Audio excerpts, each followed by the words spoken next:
বগুড়া সদরের সাবগ্রাম এলাকায় মাদকাসক্তি নিরাময় কেন্দ্রে এক ব্যাংক কর্মকর্তার রহস্যজনক মৃত্যু হয়েছে।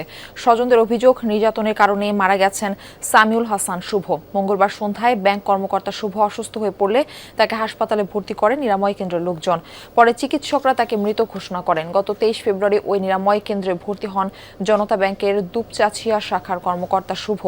মাদকাসক্তি নিরাময় কেন্দ্রের লোকজনের নির্যাতনে তার মৃত্যু হয়েছে বলে অভিযোগ স্বজনদের। জানান, শুভর দেহে আঘাতের চিহ্ন মিলেছে, তবে নিরাময় কেন্দ্র কর্তৃপক্ষের দাবি শারীরিক ও মানসিক অবস্থার অবনতি হওয়ায় চিকিৎসকের পরামর্শে সেখানে ভর্তি ছিলেন শুভ। পুলিশ জানায়, মাদকাসক্তি নিরাময় কেন্দ্রের সিসি ক্যামেরার ফুটেজে কোনো নির্যাতনের প্রমাণ মেলেনি। এই বিষয়ে তদন্ত চলছে। টিভির গায়ে পুরাটা ক্ষত, মানে এটা তো নর্মালি কেমন কোনো মারা না।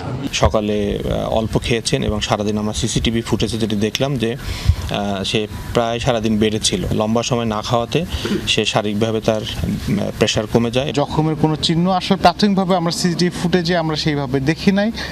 তারপরও আমরা আসলে এই ভিডিওটি, যেহেতু এটি সকাল থেকে 9 ঘন্টা, সকাল 9টা থেকে সন্ধ্যা 7:30 পর্যন্ত ফুটেজ আমরা আপনাদের সাথে টেনে দেখেছি।